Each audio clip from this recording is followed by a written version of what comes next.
नमस्कार, मैं हूं संजय शर्मा। आप देख रहे हैं 4 PM यूपी। राजनीति गजब चल रही है और भविष्यवाणियों पे तो ढेर पे ढेर लोग इंतजार कर रहे हैं। राजीव नारायण जी की जो फॉलोइंग है वो पूरी दुनिया में फैली हुई है। दुनिया के अलग अलग देशों से लोग उनको सुनने को तरसते हैं।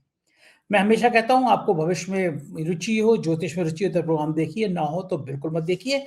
आज की भविष्यवाणियां बहुत बहुत धमाल की हैं। रुपयों से लेकर शेयर मार्केट तक, मोदी से लेकर अडानी तक, तमाम बातों पे बातचीत की है। उससे पहले मैं आपका शुक्रिया करना चाहता हूं कि 4 PM फिल्म्स, जिसका आप लोगो देख रहे हैं, हमने नया चैनल बनाया था। इश्तियाक नाम की बहुत अच्छी शॉर्ट फिल्म बनाई थी हमने, हजारों लोगों ने देखी, सैकड़ों कमेंट है। आपने ना देखी हो तो ये 4 PM फिल्म्स का चैनल सब्सक्राइब करिए और जरूर देखिए।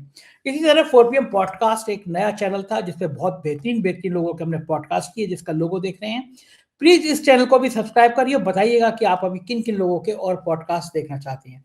और एक रिक्वेस्ट और आपसे, आपकी छोटी सी मदद हमें मजबूती देगी। नीचे ज्वाइन बटन है, अगर इस बटन को ज्वाइन करेंगे, हमें मजबूत बनाएंगे, हम आपका लिए आभारी होंगे। चलते हैं राजीव नारायण जी के पास। 4 PM न्यूज नेटवर्क में बहुत बहुत स्वागत है राजीव जी आपका। गजब, पता नहीं कौन सा एंटीना का तार आपका जुड़ा है हनुमान जी से। हनुमान जी आपके कान में सब बातें बता देते हैं। 14 सितंबर के प्रोग्राम में आपने कहा था कि रुपया बहुत बुरी तरह से गिरेगा और शेयर मार्केट उससे तेजी से धड़ाम होगा। भारत की हॉरोस्कोप में 6 सितंबर 2025 से 7 वर्ष की मंगल की महादशा शुरू हो रही है कि भारत के लिए नुकसान कितना है। 12th lord in second house, 12वें घर के स्वामी का दूसरे घर में संबंध, not good for economy, corporates, local currency and all financial matter, humiliation और फॉरेन कंट्रीज का इन्फ्लुएंस हमारी इकोनॉमी पे पड़ेगा। रुपया कमजोर होगा और एफडीआई घटेगा। लेकिन 6 सितंबर 2025 से 7 वर्ष की मंगल यानी मार्च की महादशा, जो कि इंडिया के हॉरोस्कोप में सेकंड हाउस में बैठा है, फाइनेंस इकोनॉमी में प्लेस्ड है, और 5th हाउस स्टूडेंट्स और स्टॉक मार्केट, और 8th हाउस और 9th house judiciary, democratic institution, diplomacy, इनको प्रभावित करता मंगल क्या हाउसेस को अपनी एस्पेक्ट से इन्फ्लुएंस कर रहा है। ये मंगल 12वें घर का, 12वां घर से देखा जाता है jail, humiliation, foreign countries, terrorist activity, और 7th हाउस होता है war, image, trade, international relations का लॉर्ड भी है। हजारों करोड़, लाखों करोड़ रुपया डूब रहा है, शेयर मार्केट धड़ाधड़ गिरता जा रहा है, लोग पैसा निकाल रहे हैं और रुपये ने तो शर्म के मारे बताने में भी शर्म आ रही है। किसी जमाने में हमारे प्रधानमंत्री जी, सुषमा स्वराज जी सब कहते थे कि रुपया नहीं गिरता है, प्रधानमंत्री की साख गिरती है। आजादी के बाद से रुपए का इतना बुरा हाल नहीं हुआ।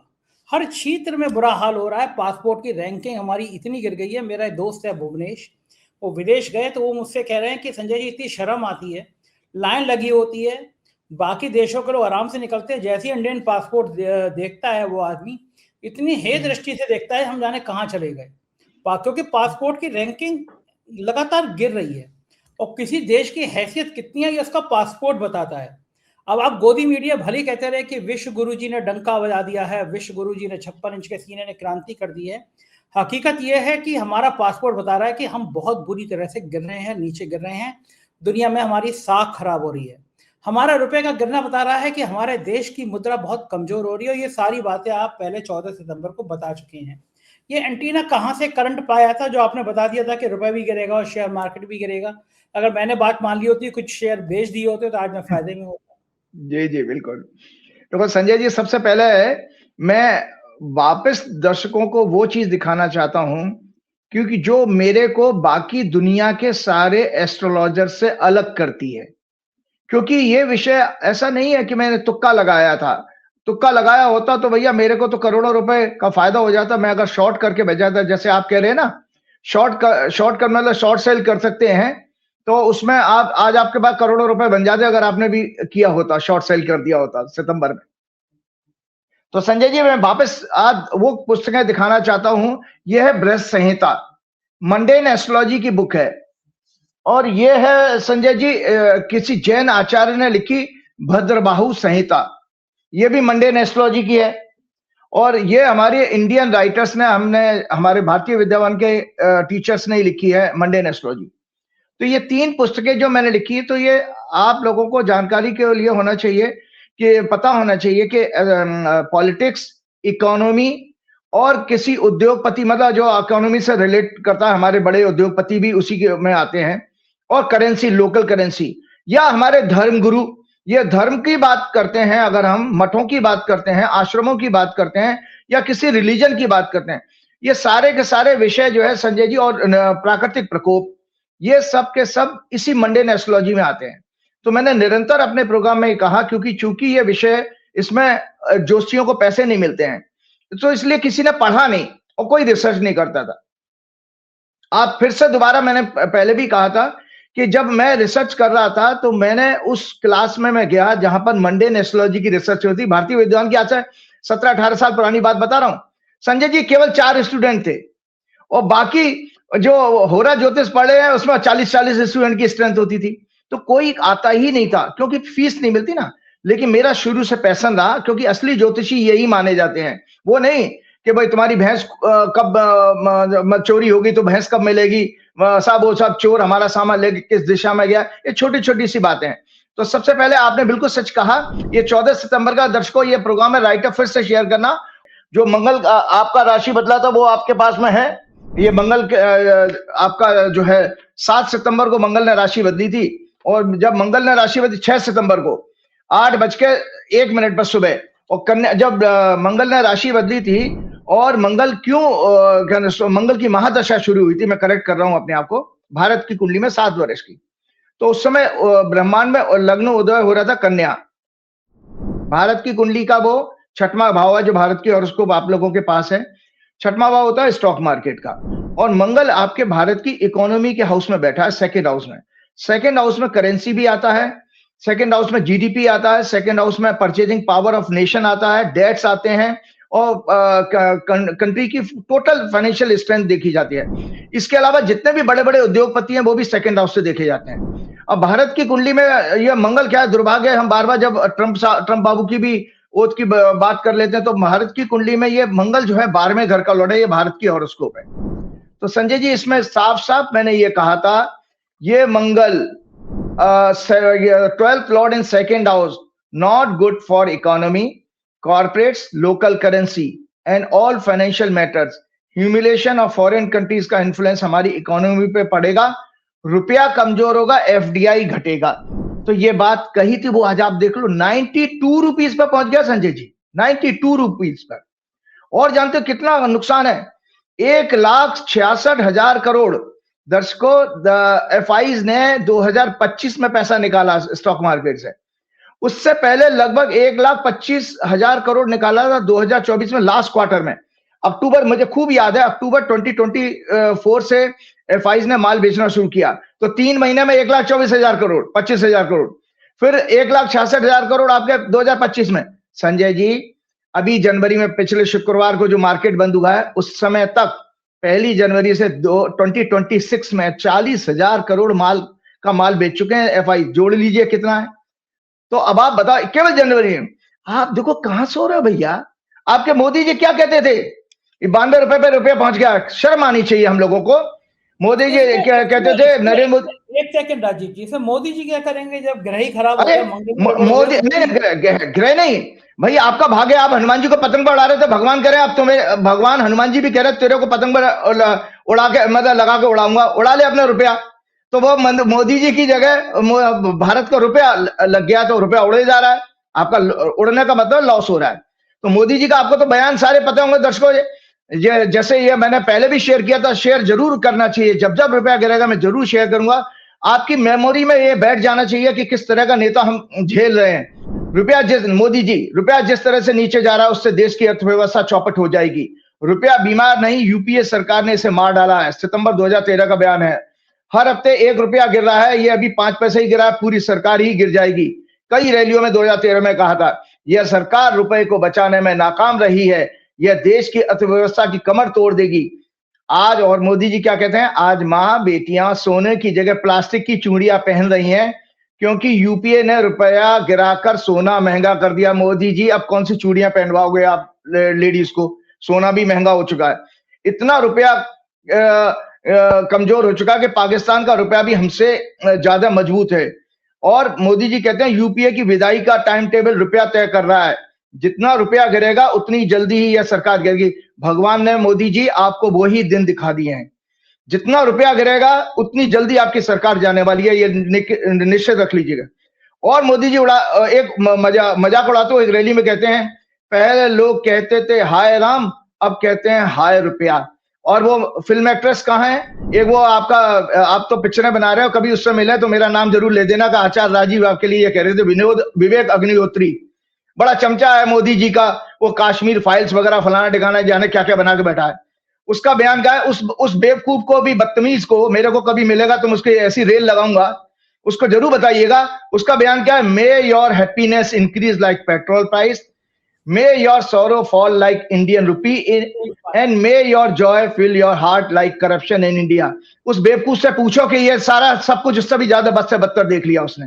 जूही चावला कहती, एक मिनट, ये जो शास्त्रों का अध्ययन करते हैं, जो अध्यात्म को बहुत करीब से जानते हैं, जैसे आप, मैं तो नहीं जानता, मैं बहुत ज्यादा अध्ययन कभी किया ही नहीं, मैंने कभी वेद खोल के नहीं देखे हैं मैंने, लेकिन आप तो करते हैं अध्ययन।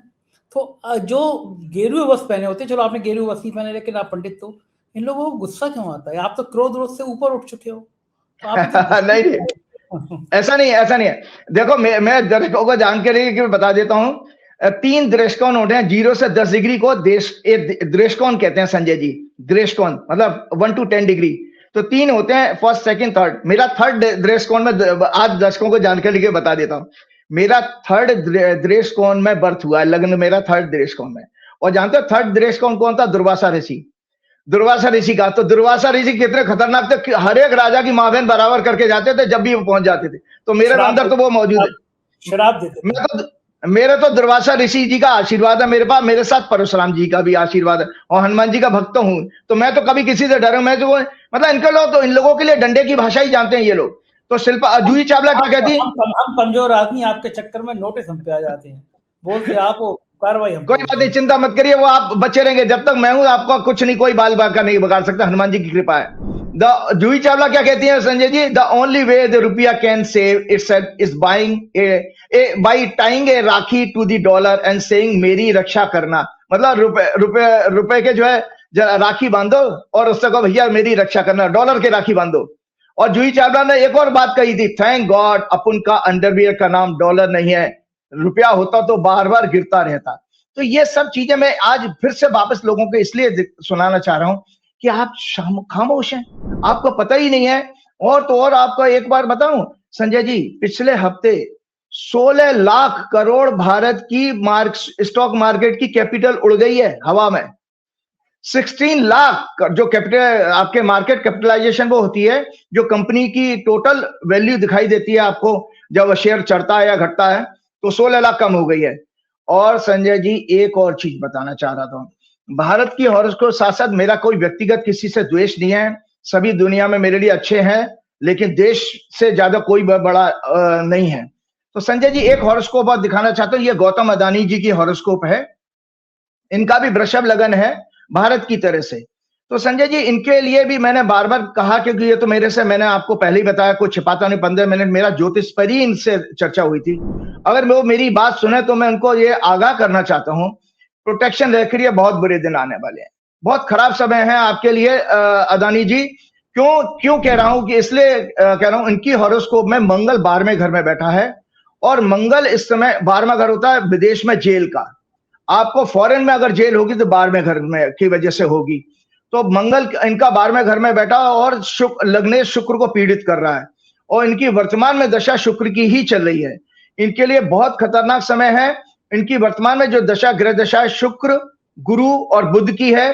15 फरवरी से संजय जी इनके लिए बहुत कठिन समय शुरू हो रहा है, जब इनके ऊपर कोई विदेश का केस बिल्कुल पूरी तरह से फिक्स हो जाएगा और इनको वारंट वगैरह इशू हो सकते हैं। मंगल की सूक्ष्म दशा शुरू हो रही है, और 25 अप्रैल से केतु की दशा शुरू हो रही है संजय जी, जो कि 30 नवंबर तक है, इनके लिए अत्यंत कष्टकारी है।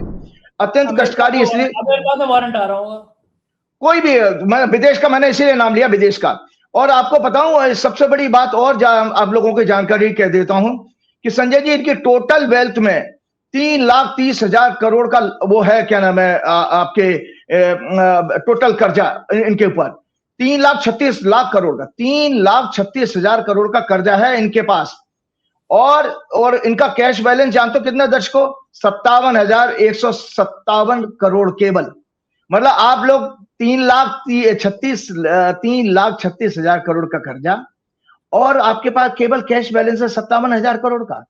और जानते हैं संजय जी, 50% जो कर्जा इनको लोन मिला है वो डोमेस्टिक बैंकों से, हमारे आपकी बैंकों से, और 23% ग्लोबल बैंक से मिला है, 18% ग्लोबल कैपिटल जो फंड मैनेजर उन्होंने दिया। तो आप सोचिए संजय जी, जब आपके ऊपर कोई विदेश में केस होता है ना, तो संजय जी रूल ये है कि वहां की बैंकें और वहां के जो इन्वेस्टर्स हैं वो आपसे पैसा मांगेंगे वापस। तो 40% पैसा तो आपका ऐसे चला गया। आपके पास पैसा कितना है? 57,000 करोड़। कर्जा कितना लेके बैठे? 3.5 लाख करोड़, मतलब लगभग 3.5 लाख करोड़।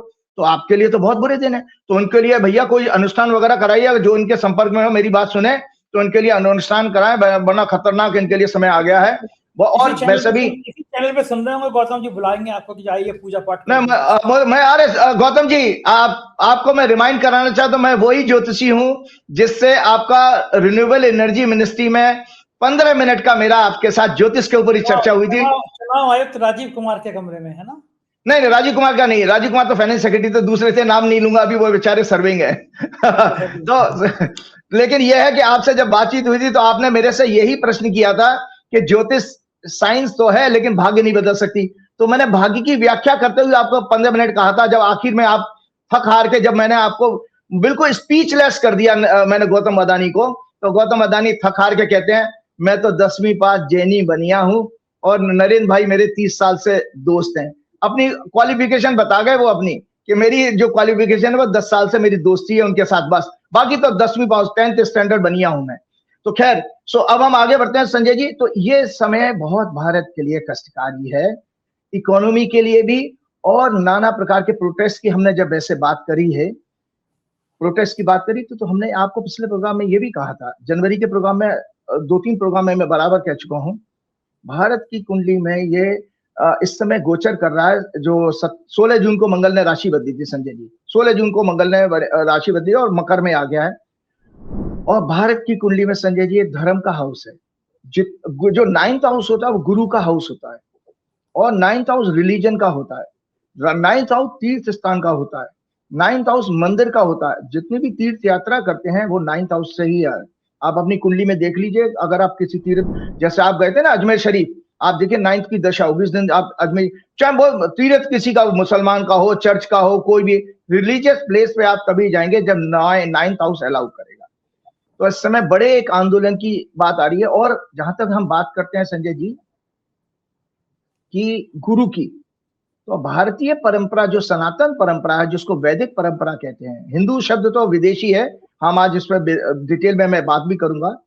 तो संजय जी, सर्वोच्च जो गुरु हमारे संस्कृति धर्म के अनुसार आदि शंकराचार्य ने जो बनाया, तो वो शंकराचार्य जी को बनाया, सर्वोच्च गुरु होते हैं। तो वहां पे सरकार पूछ रही है तुम शंकराचार्य हो, सर्टिफिकेट दो। पहले किसानों से पूछ रहे थे तुम किसान हो, फिर पत्रकारों से पूछ रहे थे सर्टिफिकेट दो तुम पत्रकार हो, फिर वो मुसलमानों से पूछ रहे थे तुम सर्टिफिकेट दो मुसलमान हो, फिर बांग्लादेशियों से पूछ रहे थे, तो शंकराचार्य से पूछ रहे हैं बताओ तुम शंकराचार्य हो। आज शंकराचार्य पे बहुत डिटेल में मेरा साथ कुछ है, ऐसा प्रोग्राम मैं करना चाहता हूं आज का, और भगवान से प्रार्थना करता हूं संजय जी, एक चैलेंज बताता हूं, आपका कोई भी साधु, मैं एक्सेप्ट सबसे ज्यादा विद्वान मानता हूं तो पुरी के शंकराचार्य जी को मानता हूं, बाकी का मेरा परिचय नहीं हुआ। स्वरूपानंद जी से मेरा परिचय कराया गया था, तो ये परिचय कराया गया कि ज्योतिषी हैं, तो स्वरूपानंद जी ने मेरे को सर पे आशीर्वाद दिया था हाथ रख करके, जिनके अभी जो शंकराचार्य जी जो अनशन पे बैठे हैं उन्हीं के शिष्य हैं। तो मैं आपको बता, मुझे शंकराचार्य जी का आशीर्वाद प्राप्त हो चुका, स्वरूपानंद जी का, वो 2-2 मठों के शंकराचार्य थे। संजय जी, सबसे बड़ी बात यह है कि जिस सब्जेक्ट को आज मैं आपके सामने, दर्शकों के सामने राइटअप के फॉर्म में लेके आऊंगा, आज आपका चैलेंज है, चाहे अवधेशानंद हो, चाहे कैलाशानंद हो, चाहे चिदानंद सरस्वती हो, चाहे रामभद्राचार्य हो, बाबा रामदेव तो खैर नकली संत है, और अजय सिंह बिष्ट जो है वो नाम के योगी हैं, और वो आपका धीरेन्द्र शास्त्री पागल आदमी जो बार बार कहता मेरा हनुमान जी से टेलीफोन से कनेक्शन है। और संजय जी, वो उसका कहीं मैंने सुना था, वो ये कह रहा था कि आपका तो गुरु भाई हो गया, वो भी हनुमान जी का भक्त। नहीं, वो हनुमान जी का भक्त है ही नहीं, वो तो फ्रॉड है, वो हनुमान जी का भक्त हो ही नहीं सकता। हनुमान जी का भक्त कभी भी, याद रखिएगा, हनुमान जी का भक्त एक पक्का ज्ञानी होगा, हनुमान जी का भक्त ज्ञानी होगा, और वो एट ए लेंथ आपसे डिस्कशन कर सकता है धर्म शास्त्रों की, क्योंकि हनुमान जी तो ज्ञान के सागर हैं। जय हनुमान ज्ञान गुण सागर, ऐसा अनपढ़ नहीं होगा उनका भक्त। उसने ये कहा किसी प्रोग्राम में, मैंने सुना था कहीं, कि भाई मैं कैंसर की बीमारी ठीक कर सकता हूं। अरे संजय जी, उसने हमारे फरीदाबाद से सनातन धर्म को बचाओ, हिंदू हिंदू राष्ट्र बनाने की एक शोभा यात्रा निकाली थी लास्ट मंथ में। और संजय जी वो यहाँ से बल्लभगढ़ तो जाकर के, फरीदाबाद से 10 किलोमीटर 15 किलोमीटर दूर है बल्लभगढ़, वहां बल्लभगढ़ जाकर बीमार हो गया। लोगों ने उसकी वीडियो बना ली और मुंह में थर्मामीटर था, उसका बुखार नहीं उतर रहा था, तो लोगों ने बड़े मीम्स बनाए उसके और बड़ा उसके रील्स उसके ऊपर बनाई कि ये तो कैंसर की बीमारी ठीक करना की बात करता था, ये खुद बीमार पड़ गया और डॉक्टर को दिखाता पड़ा, डॉक्टर उसको देखने गए। तो खैर ये सब नकली जो लोग हैं संत हैं। रामभद्राचार्य जी, अब आप सोचिए कि रामभद्राचार्य जी जैसे लोग अनाप शनाप बकने वाले, और वो देवकी नंदन जितने भी आपके कथावाचक हैं इस सब्जेक्ट को नहीं बता पाएंगे जिसको मैं आज एक्सप्लेन करने जा रहा हूं कि दरअसल हिंदू शब्द ही अपने आप में एक विदेशी शब्द है और मुस्लिम्स का दिया हुआ शब्द है। तो कोई एक साजिश है हमारे सनातन धर्म और शंकराचार्य जी की परंपरा को खत्म करने की। संजय जी आप बहुत चौंकाने वाली बात बता रहा हूं, हमारे वैदिक धर्म को खत्म करने की विदेशी एक कॉन्स्पिरेसी है, षड्यंत्र है, जिसमें आरएसएस, भाजपा और जितने बड़े बड़े संत हैं सबके नाम में ले रहा हूं, ये सब शामिल हैं। इनको विदेशों से फंडिंग होती है। तो मैं संजय जी उससे पहले एक छोटा सा एक बात कहना चाहता हूं। यूएसए में बहुत खराब चीजें हो रही है इस समय। एक यूएसए की हॉरोस्कोप आपके पास है ही, और डोनाल्ड ट्रंप की 2 मिनट की बात करना चाहता हूं। एक मैंने जो है the adventure of Donald Trump and Venezuela and shooting of 37 year old lady, जो आईसी ने उसको सर में गोली मारी इन Minneapolis will strongly backfired with widespread violence, protest by the people of America, and Trump will certainly 100% lose by election this year. जो उनके and ultimately he will either be impeached or may be forced to resign this year, will also not be good for his health. So because the dasha of Donald Trump, when he ordered the arrest of Venezuela president Jupiter, Venus, Rahu, Sun and Ketu. Moon was in Gemini, expected by Mars on that day. And planetary dasha of USA was Rahu, Saturn, Rahu, Jupiter, Saturn. And moreover, in my 18th January program, I predicted this planetary dasha of USA, Rahu, Saturn, Rahu. This Mars has entered, which Mars change is sign on 16 January. Entered into the 6th house of agitation, protest, violence, shooting, incident, litigation of USA horoscope. Hence, there may be a widespread violence, protests against the Trump government, against their policies. There may be more incidents of police and security agencies brutalities against their own citizens who are protesting against the government. So, Sanjay ji, the worst part is that they have arrested a 5-year toddler. Only 5-year-old child they arrested, ICE arrested. So because of that, the widespread protest has all once again started in America. So अब मैं अपने India के horoscope के ऊपर आता हूँ। सबसे पहले संजय जी, ये हमें देखना चाहिए जो मैंने 9th हाउस भारत की कुंडली में बताया। आज आपके सामने बहुत बड़ी चौंकाने वाली बात करता हूँ कि क्या है आरएसएस जनसंघ। ये राइटर जरूर शेयर कीजिएगा, बहुत टेक्निकल है, इसलिए कोई शब्द इधर का उधर ना हो जाए, मुझे ये आपको सुनाना पड़ रहा है। आरएसएस जनसंघ और वर्तमान में भाजपा का इतिहास। ये आदि शंकराचार्य द्वारा ईसा से पूर्व पुनः स्थापित किए गए वैदिक धर्म अर्थात सनातन धर्म के स्वरूप को क्यों नष्ट करना चाहते हैं आरएसएस जनसंघ और वर्तमान में भाजपा। क्या ये विदेशी षड्यंत्र है जिसे मोहन भागवत, बीएचपी, मोदी, शाह, योगी और पूरी भाजपा विदेशों से मिल रहे फाइनेंशियल सपोर्ट से पूरा करके भारत पर फिर से विदेशी ताकतों का शासन लाना चाहते हैं।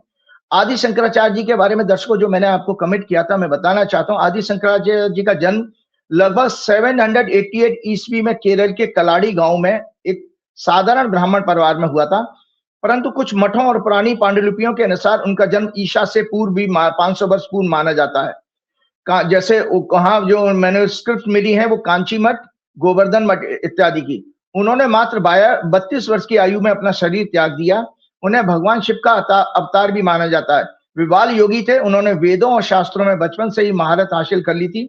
उनकी मुख्य पहचान अद्वैत वेदांत के संस्थापक हैं, जहां उन्होंने आत्मा और ब्रह्म को की एकता का सिद्धांत स्पष्ट किया। उन्होंने कहा था आत्मा और ब्रह्म एक ही हैं, इसको अद्वैत का सिद्धांत कहते हैं।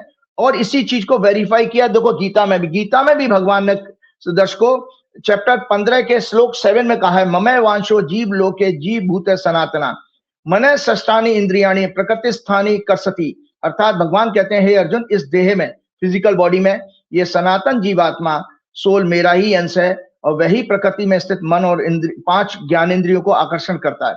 तो संजय जी, जो शंकराचार्य जी ने सिद्धांत दिया उसको गीता में भगवान पहले ही बता चुके हैं चैप्टर 15 में। उस समय शंकराचार्य जी का जब जन्म हुआ था, उस समय सनातन धर्म अर्थात वैदिक धर्म गंभीर संकट में था। बौद्ध धर्म और जैन धर्म के बढ़ते प्रभाव के कारण लोगों का वेदों के कर्मकांड, उपासना, यज्ञ, 16 संस्कार, 4 आश्रम आदि में रुचि कम हो रही थी। सामाजिक विभाजन, सांप्रदायिक मतभेदों के कारण लोग वेदों की मूल शिक्षाओं से दूर हो रहे थे। नास्तिकता, एथिज्म और मेटलिस्टिक फिलॉसफीज वर डोमिनेंट और हमारी परंपराएं कमजोर हो रही थी। भौतिकतावाद बढ़ रहा था इन मैनी एरियाज, जिससे सनातन धर्म की एकता और आध्यात्मिकता खतरे में पड़ गई थी। उस दौरान आदि शंकराचार्य जी ने जब इसे देखकर सनातन धर्म को पुनर्जीवित रिवाइव करने का संकल्प लिया, he saw it as the supreme authority of the Vedas and only path to moksha.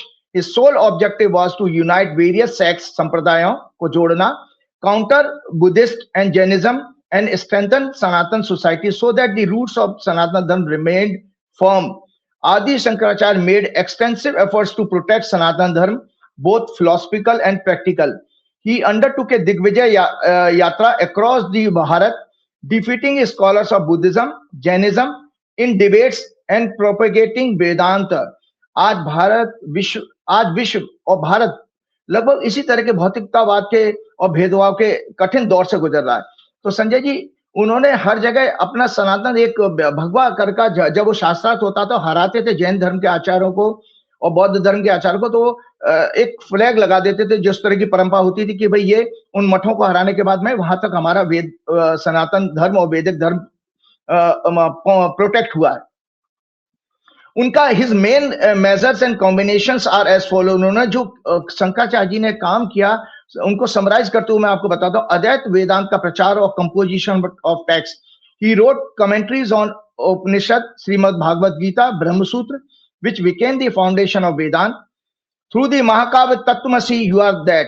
He taught the unity of Atman और ब्रह्म, the path to moksha.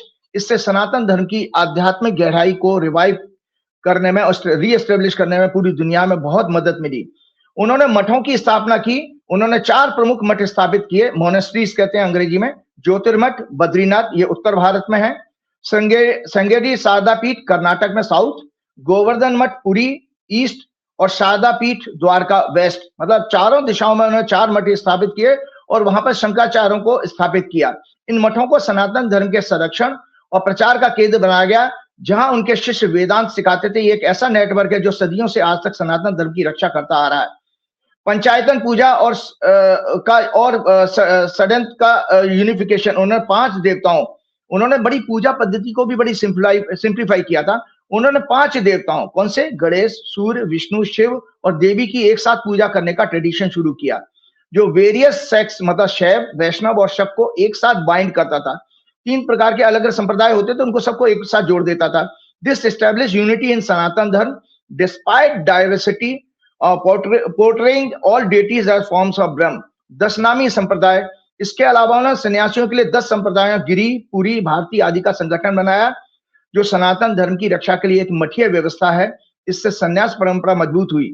मंदिरों का पुनरुद्धार और पूजा पद्धति में सुधार। ही रिस्टोर्ड मेनी डिलापिटेड जीर्ण शीर्ण मंदिरों को उन्होंने रिवाइव किया। डेली पूजा को रिवाइव किया। एनकरेज माइल्डर सौम्य भक्ति फॉर्म्स ऑफ उग्र देवी, जैसे पशु बलि को उन्होंने खत्म किया, जिससे उन्होंने कहा कि भी सौम्य पूजा करिए, सौम्य प्रार्थना कीजिए देवी की। इससे लोकप्रिय धर्म को वैदिक धर्म से जोड़ा गया। Social reform and unification. उन्होंने कर्म और ज्ञान की भूमिका को हमारे जीवन में स्पष्ट किया। भेदभाव डिस्क्रिमिनेशन को मिटाने पर जोर दिया। संपूर्ण भारत को आध्यात्मिक रूप से यूनिफाई किया। उनके इन प्रयासों से सनातन धर्म न केवल बचा बल्कि पुनर्जीवित हुआ, जो आज भी उसकी मजबूती का आधार है। संजय जी, भारत के मठों मंदिरों की संपत्ति अन्य धन संपदा से आकर्षित होकर विदेशी आक्रमणकारी इन्वेडर्स यहाँ निरंतर आते रहते थे। इनके खजानों को लूटकर अपने साथ अपने देश ले जाते थे और कुछ तो यहीं बस गए।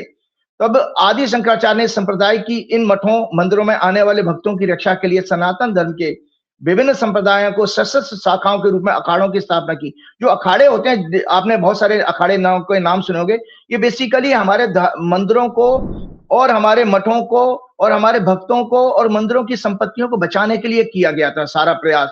और उसमें उन्होंने कहा, आदि गुरु को लगने लगा कि सामाजिक उथल पुथल के इस युग में केवल आध्यात्मिक शक्ति से ही नहीं, इन शक्तियों का मुकाबला करना काफी नहीं है। उन्होंने जोर दिया कि युवा साधु संत व्यायाम ब्रह्मचर्य के द्वारा अपने शरीरों को मजबूत और सुदृढ़ बनाएं और हथियार चलाने में भी कुशलता प्राप्त करें। इसलिए इन अखाड़ों में योगाभ्यास और अन्य व्यायाम शस्त्र संचालन का अभ्यास कराया जाता था।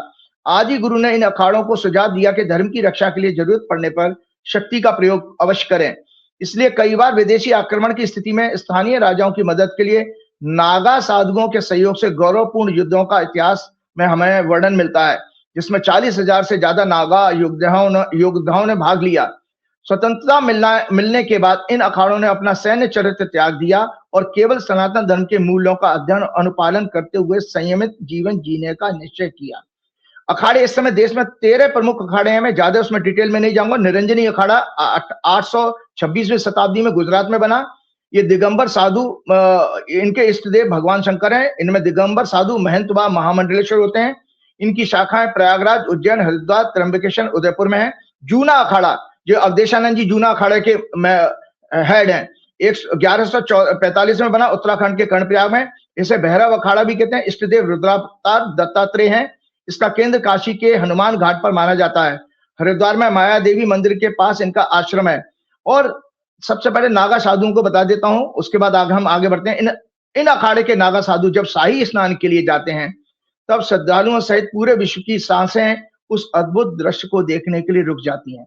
कोई वस्त्र न धारण करने के कारण शिव भक्त नागा साधु दिगंबर भी कहलाते हैं, अर्थात आकाश ही इनका वस्त्र है। वस्त्र के स्थान पर ये पूरे शरीर में धूनी की राख लपेटे होते हैं।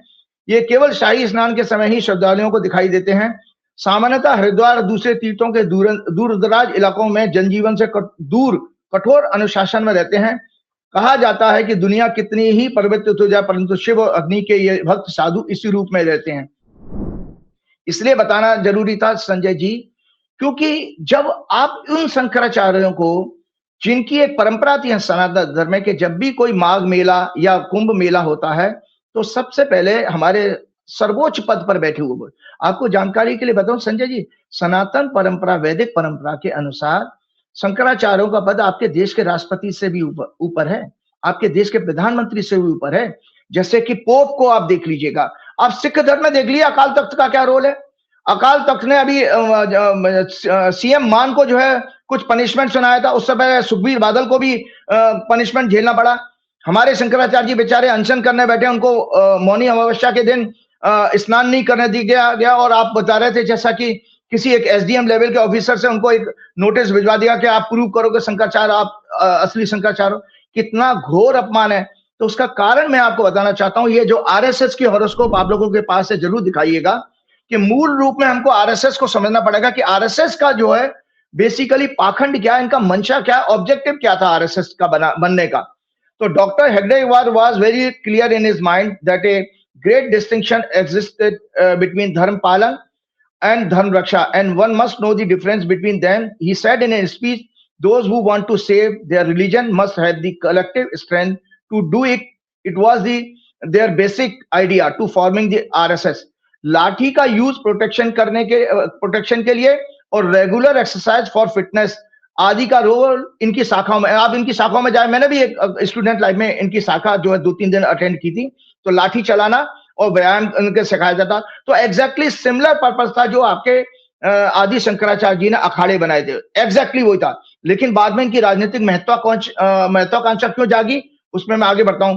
संघ का ध्येय अपने धर्म, समाज और अपनी संस्कृति की रक्षा के लिए विदेशियों द्वारा दिए गए शब्द हिंदुओं का सक्षम संगठन करना है। इनका मत है कि इससे हमारा खोया हुआ आत्मविश्वास पुनः जागृत होगा।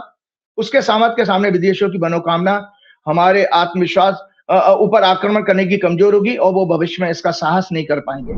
जबकि स्वतंत्रता संग्राम के जो सेनानी थे हमारे गांधी जी, मौलाना आजाद, जवाहरलाल नेहरू, सरदार पटेल, डॉक्टर अंबेडकर, प्रेमचंद मुंशी, इन लोगों का मानना था कि नहीं, हमारी सभी समस्याओं का कारण गुलामी है और स्वतंत्र होते ही ये समस्याएं स्वतः सुलझ जाएंगी। इसीलिए आपने देखा बेसिक डिफरेंस था आरएसएस में और स्वतंत्रता संग्राम में। वो चाहते थे कि धर्म हम सब धार्मिक हो जाएंगे तो हम बाद में कभी गुलाम नहीं होंगे, लेकिन स्वतंत्रता संग्राम के सेनानी कहते थे नहीं, पहले विदेशियों को भागना होगा यहाँ पर, और हमारा अपना संविधान जब होगा, क्योंकि 26 जनवरी कल है इसलिए मैं संविधान के विषय पे भी थोड़ा सा बोल ही रहा हूं, तो हमारा जब अपना संविधान होगा तो हम खुली सांस में जी सकेंगे, ऐसा हमारा उन लोगों को मानना था। तो आज, और जबकि हेगड़ेवार जी का मानना था हमारी समस्त समस्याओं का एकमात्र कारण केवल हमारी गुलामी नहीं है, बल्कि हमारे सामाजिक जीवन में आई कुछ न्यूनताएं हैं, नैतिक पतन है, जिनके कारण हम गुलाम हुए हैं, और बिना इन दोषों को दूर किए बिना हमारी स्वतंत्रता दोबारा गंवाने का खतरा सदैव बना रहेगा। संजय जी, आज डॉक्टर हेगड़ेवार जी का सच एकदम साबित हो गया नरेंद्र मोदी, अमित शाह और योगी की सरकार में, भाजपा की सरकार में, और खासतौर से सारी अपराध के लिए जिम्मेदार है मोहन भागवत। तो आज हेगड़ेवार जी का ये डर सच साबित हो रहा है। नरेंद्र मोदी के 2014 से सत्ता में आने से पूरे भारत के लोगों, आम जनता, मीडिया, सरकारी अफसर, पॉलिटिशियन, उद्योगपति एक्सेट्रा का पूरी तरह नैतिक पतन कैसे? भ्रष्टाचार, सामाजिक भेदभाव, जातिपात, हिंदू मुसलमान, बलात्कार, यौन शोषण, सेक्स अब्यूज, हिंसा, इंटॉलरेंस, हेट स्पीच, बेरोजगारी, महंगाई, चौपट अर्थव्यवस्था, जिसके कारण हम चीन, अमेरिका और रूस के लगभग गुलाम हो चुके हैं संजय जी, लगभग गुलाम। तो ये आरएसएस का जो हेगड़ेवार जी ने डर किया, मतलब डर सोचा था, वो बिल्कुल पूरा कर दिया नरेंद्र मोदी ने। और 1947 से पहले संजय जी आरएसएस के एक महत्वपूर्ण व्यक्ति, आज चौंकाने वाली बात बता रहा हूं संजय जी, एक महत्वपूर्ण व्यक्ति बालकृष्ण शिवराम मुंजे, हिंदू महासभा के प्रमुख और आरएसएस के संस्थापक, डॉक्टर केशव बलीराम हेगड़ेवार के राजनीतिक मेंटर भी थे। इन दोनों के बीच में गहरी दोस्ती थी। मुंजे ने आरएसएस की स्थापना 1925 में इनडायरेक्टली उसमें कंट्रीब्यूशन किया। 1931 में लंदन में राउंड टेबल कॉन्फ्रेंस के बाद मुंजे ने इटली का दौरा किया और 19 मार्च 1931 को उन्होंने रोम में मुसोलिनी, इटली का जो तानाशाह था, उससे व्यक्तिगत मुलाकात की। इस दौरान उन्होंने फांसीवादी युवा संगठनों जैसे बलिला और अंतर्गदस्ती का दौरा किया, जो बच्चों और युवाओं को सैन्य प्रशिक्षण देते थे। मुंजे इससे इतने प्रभावित हुए कि उन्होंने इसे हिंदू समाज को सैनिकृत करने का मॉडल बना लिया, मिलिटराइज करने का मन बना लिया। मुंजे ने अपनी डायरी में लिखा कि इटली की सैन्य संगठन ही की तरह आरएसएस को विकसित किया जाए। और आज को दर्शकों आपको बता देता हूं, जो हिंदू शब्द की बात कर रहे थे, ये आपके जहन में जाना चाहिए, कोई आपको नहीं बताएगा। हम बेसिकली, आप विवेकानंद जी की बात मानिए, आदि शंकराचार्य जी की बात मानिए। विवेकानंद जी ने भी संजय जी मॉडर्न टाइम में, विवेकानंद स्वामी अरविंदो ने ये कहा था कि हमको हिंदू शब्द इस्तेमाल नहीं करना चाहिए, हम वैदिक धर्म के लोग हैं, हम सनातन धर्म है। हम अगर सच्चे मायने में इस सनातन परंपरा को बचाना चाहते हैं तो हिंदू शब्द का बाइकआउट करिए अपनी लाइफ से। क्यों? आज मैं जो खुलासा करने जा रहा हूं ये सुनिए। हिंदू शब्द एक विदेशी है जिसका सनातन धर्म से कोई संबंध नहीं है। हिंदू शब्द मूल रूप से सनातन धर्म या वैदिक परंपरा में से उत्पन्न नहीं हुआ है, और यह नहीं हमारे धर्म ग्रंथों और ना ही हमारे धर्म ग्रंथों और शास्त्रों में इसका वर्णन है। यह बहिर नाम है, एक्सोनिम है, अर्थात विदेशी द्वारा दिया गया नाम।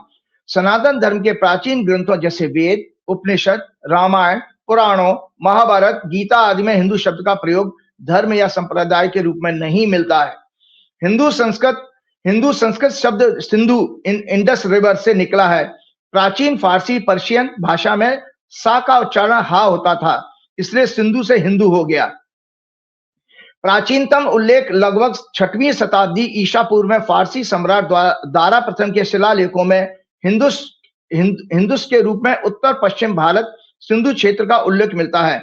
अवेस्ता पारसी ग्रंथ में हफ्त हिंदू, सप्त हिंदू का रूप आता है।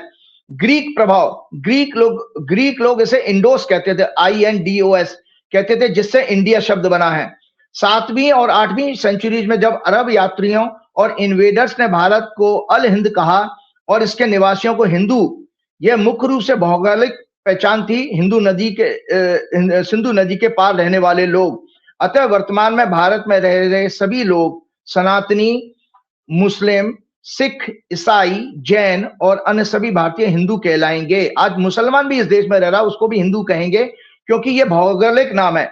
14वीं और 16वीं शताब्दी में मुस्लिम शासकों, तुर्क, अफगान, मुगल के आने पर यह धार्मिक अर्थ लेने लगा। तभी विद्यापति, कबीर, तुलसीदास, एकनाथ ने हिंदू धर्म का प्रयोग तुर्क और मुस्लिम धर्म के विपरीत किया। 19वीं शताब्दी में ब्रिटिश काल में हिंदुइज्म शब्द औपचारिक रूप से प्रचलित हुआ और अरब देशों ने इसे लोकप्रिय बनाया अल हिंद के माध्यम से, लेकिन उत्पत्ति फारसी, ईरानी से है जो लगभग 250 वर्ष पुरानी है। इसलिए 19वीं शताब्दी के अंत में हिंदू पुनरुत्थान के आंदोलन, आर्य समाज के जो संस्थापक स्वामी दयानंद सरस्वती और विवेकानंद जी ने फिर से सनातन धर्म को पुनर्जोर दिया ताकि हिंदू शब्द विदेशी मूल का, और उन्होंने माना कि हिंदू शब्द विदेशी मूल का माना गया है। वर्तमान में आदि शंकराचार्य के द्वारा स्थापित सनातन धर्म, उसके शास्त्रों और परंपराओं, क्या ज्योतिष, 16 संस्कार, 4 आश्रम, यज्ञ, उपासना आदि को किसी विदेशी षड्यंत्र इटली, चीन, अमेरिका के जरिए पूर्णतः नष्ट करने के उद्देश्य से आरएसएस ने विश्व हिंदू परिषद, विदेशी नाम, और अन्य संगठन जैसे हिंदू जागरण मंच और बजरंग दल, इनको मिलने वाली विदेशी फंडों की जांच होनी चाहिए। अभी हाल ही में चाइना की कम्युनिस्ट पार्टी का एक महत्वपूर्ण डेलीगेशन भारत आया। उसने भाजपा और आरएसएस के मुख्यालय में महत्वपूर्ण मीटिंग की, जबकि उन्होंने डेमोक्रेसी का एक पार्ट अपोजिशन लीडर से कोई मुलाकात नहीं की। मतलब अपोजिशन लीडर से कोई मुलाकात करनी चाहिए, वो नहीं की। हिंदू महासभा सभी विदेशी एजेंडा पर काम कर रहे हैं। यही कारण है कि भाजपा, मोदी, शाह, मोहन भागवत, आरएसएस, उनके संगठन, बीएचपी, हिंदू महासभा, हिंदू जागरण मंच आदि शंकराचार्यों द्वारा स्थापित 4 मठों का सम्मान नहीं करते और ना ही उनके शंकराचार्यों का, जो कि सनातन परंपरा के अनुसार इस देश मतलब भारत का सर्वोच्च आध्यात्मिक सांस्कृतिक पद है, जिसे इस देश का प्रेसिडेंट, पीएम एंड और कोई भी सीएम किसी भी फॉर्म में चैलेंज नहीं कर सकता। बल्कि शंकराचार्य अगर चाहे तो सिखों के अकाल तख्त, मक्का, मदीना और ईसाइयों के पोप के पैटर्न पर मोदी, शाह, योगी, मोहन भागवत, आरएसएस, बीएचपी, बजरंग दल आदि को एंटी सनातन धर्मी कहकर इनका सामाजिक बहिष्कार करते हुए इन्हें सनातन धर्म से बेदखल करने का आदेश भी दे सकते हैं।